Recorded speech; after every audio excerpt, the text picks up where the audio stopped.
The Rohingya are often described as the world's most persecuted minority. They are an ethnic group, majority of whom are Muslim, who have lived for centuries in the majority Buddhist Myanmar.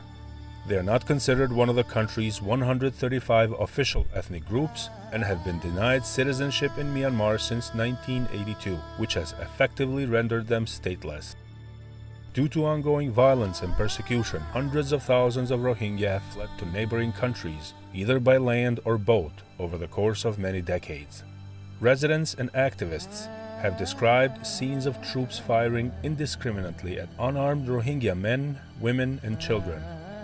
The UN has said it is very likely that the military committed grave human rights abuses in Rakhine that may amount to war crimes, allegations the government denies. According to the UN Agency of the Coordination Affairs, Doctors Without Borders, and Human Rights Watch, since August 25, 2017, 809,000 Rohingya have fled violence and persecution in Myanmar.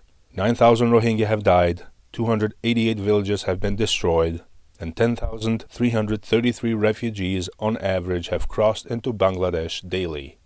How is IMR Medical Relief helping? IMR is helping by sending weekly teams of volunteers to Bangladesh.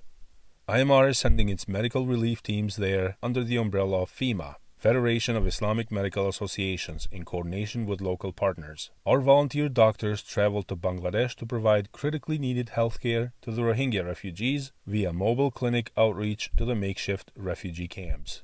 So far, IMR volunteers have treated an average of 2,000 patients per weekly mission. Assalamu alaikum everyone, it's Dr. Ismail Meher, Chairman of Islamic Medical Association Medical Relief, otherwise known as IMR Medical Relief or IMR. And I wanted to speak a bit about our Save Rohingya medical mission for the Rohingya refugees in Bangladesh along the border of Myanmar and Bangladesh. Imana, as you know, has been committed to medical relief for quite some time. As you know, we've had 80 emergency medical missions around the world. We've treated over 2.5 million patients around the world, 8 hospitals we've built, 37 to 40 some emergency response teams for emergencies such as Gaza, Indonesia tsunami, Pakistan earthquake, Philippines cyclone, you name it. Our volunteers and our teams have been there. And first and foremost, I want to thank all of you who have supported our work around the world with 200 some projects taking place. But now's the time to really come together again for Save Rohingya. I have to admit, it's something that I thought I understood. I thought I knew what was going on, but until we actually stepped foot on the ground and experienced our time in the camps in Bolokali and Tolokali, in those areas, did it not hit me the extent of dismay, the extent of tragedy, the extent of suffering, the extent of wanting hope until I actually visited there. And I wanted to share some of that with all of you today to motivate you to come with us, to join us, to be part of us, to volunteer with us as our medical missions are coming up, and also to continue supporting us with your tax-deductible donations so that we can continue to add teams and continue to add additional weeks and months to the calendar. Currently, we're scheduled until the end of March. I think very soon and shortly we will be adding the month of April, but it's all going to be contingent upon the amount of money that we have. To help people, you need good-hearted people who are willing to volunteer, but you need big-hearted people who are willing to donate to allow for that to happen. So today I'll share some of our experiences with you and hope to bring you part and parcel with us so that together we can make a difference. What I found, I've been on many missions. I've been blessed to have been with Imana and been to a lot of places around the world, including Somalia, the Dadaab refugee camp in Kenya, Haiti, some places that you just put that intense poverty, that intense struggle, that we see on TV and on the news. I've been to those places with Imana, and I thought I'd seen it all. But when I entered the Rohingya camps, I had to take a step back. My teammates that were with me, they also were in awe, and all of them have been to these places or similar places as well. It's a city. It's 1 million people. Yes, the statistics, if you look online, says 750,000, someone says 650. How can you keep track when there's thousands and thousands of people coming in every week and they're trekking for days and days? This camps, I'm sure you're seeing some of the images here that we'll be sharing with you. It is for endless miles that you just see huts and tents on top of each other.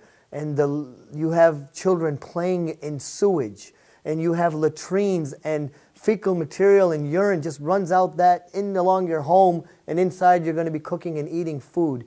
I think what got me, going back to your question, is the amount of how huge these camps are and the magnitude of people. It's just an endless sea of people in homes without electricity, running water, and living in conditions that are worst conditions I've ever seen.